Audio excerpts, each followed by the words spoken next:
যুক্তরাষ্ট্রের কাছে টানা দুটি টি-20 ম্যাচ হারার পর বাংলাদেশি প্রবাসীদের মনে বাংলাদেশ ক্রিকেট টিমের প্রতি এতটাই অনীহা জন্ম হয়েছে যে তারা ক্রিকেট মাংনা দিলেও নিতে চাচ্ছেন না এবং তারা যে পূর্বে ক্রিকেটগুলো ক্রয় করে রেখেছিলেন সেগুলো বিক্রি করে দিতে চাচ্ছেন অর্ধেকেরও কম দামে এবং ক্রিকেটগুলো বিক্রি করতে তারা উদ্ভট সব কারণ উল্লেখ করছেন। সেই হাস্যরস ভরা কারণগুলো ভিডিও শেষ দিকে জানানোর চেষ্টা করব একটি কমেন্ট করে। অবশ্যই ভিডিওটি শেষ পর্যন্ত কন্টিনিউ করবেন। তো চলুন প্রবাসীদের এরকম অনীহা সৃষ্টি হওয়ার পিছনের কারণগুলো জানি।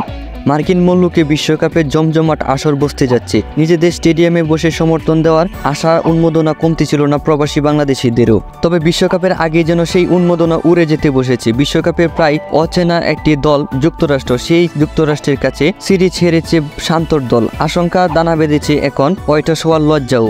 এরই মধ্যে আমেরিকার বাংলাদেশি কমিউনিটি ফেসবুক গ্রুপগুলোতে বিশ্বকাপের বাংলাদেশের ম্যাচের টিকিট বিক্রি হওয়ার দম বেড়েছে। বিশ্বকাপের আগ মুহূর্তে আত্মবিশ্বাস বাড়াতে সহ আয়োজক যুক্তরাষ্ট্রের সঙ্গে সিরিজ খেলেছে বাংলাদেশ। প্রথম ম্যাচে 5 উইকেটের ব্যবধানে হারার পর সর্বশেষ সিরিজ বাঁচানোর ম্যাচে গতকাল বৃহস্পতিবার ঘুরে দাঁড়াতে পারল না টাইগাররা। এবার তাদের হার মাত্র 6 রানের ব্যবধানের। টি-20 র্যাঙ্কিংয়ে নবম স্থানে থেকে র্যাঙ্কিংয়ে পিছিয়ে থাকা 19তম সহযোগী যুক্তরাষ্ট্রের কাছে সিরিজ হেরেছে বাংলাদেশি ক্রিকেট টিম।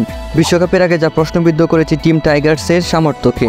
অবশ্য বিশ্বকাপ খেলতে দেশ ছেড়ে যাওয়ার আগে অধিক আশা করতে নিষেধ করেছিলেন নাজমুল হাসান শান্ত। তবে বিশ্বকাপ শুরুর আগে অপেক্ষাকৃত দুর্বল প্রতিপক্ষের বিপক্ষে এভাবে লজ্জায় পড়তে হবে এটাও ভাবতে হয়নি কাউকে। বাংলাদেশে ক্রিকেট খেলা দেখে দেশের ক্রিকেট ভক্তগণ যেরকম হতাশ হয়েছে তেমনিভাবে হতাশ হয়েছে প্রবাসী বিদেশিরাও, যার কারণে তারা অগ্রিম যে টিকিটগুলো ক্রয় করে রেখেছিলেন সেই টিকিটগুলো অর্ধেকেরও কম দামে বিক্রি করে দিতে যাচ্ছেন এবং বিক্রি করার কারণ হিসেবে হাস্যকর সব অজুহাত দেখাচ্ছেন। এক বাংলাদেশি ভাই টিকিট বিক্রি করার জন্য একটি পোস্ট করেছেন যেখানে তিনি হাস্যকর একটি অজুহাত দেখিয়েছেন, যেখানে তিনি লিখেছেন 2টি টিকিট বিক্রি করব, একটি বাংলাদেশ বনাম সাউথ আফ্রিকা। কারণ হিসাবে এখানে বলেছেন আমার বউ এর বিড়ালের জন্মদিন, যাওয়া সম্ভব না, গেলে বউ কথা বলা বন্ধ করে দিবে, এই কারণে একটি টিকিট বিক্রি করতে চাচ্ছেন। আরেকটি বাংলাদেশ বনাম ভারতের ওয়ার্ম আপ ম্যাচ, সেই টিকিটটি বিক্রি করার কারণ হিসেবে তিনি বলেছেন ওই দিন আমার জ্যোতিষী বলেছে আমার জন্য যাত্রা শুভ না, তাই যাওয়া সম্ভব না, কেউ কিনলে আমাকে জানাবেন, অর্ধেকের কম দামে বিক্রি করে দেব। এরকম সকল উদ্ভট সব কারণ জানাচ্ছেন ক্রিকেট বিক্রি করার ক্ষেত্রে। অবশ্যই এরকম হওয়ারই কথা। বাংলাদেশ যে পারফরমেন্স করছে তা অবশ্যই আমরা কখনোই আশা করিনি। তো বন্ধুরা, ভিডিওটি ভালো লেগে থাকলে অবশ্যই চ্যানেলটিকে সাবস্ক্রাইব করবেন।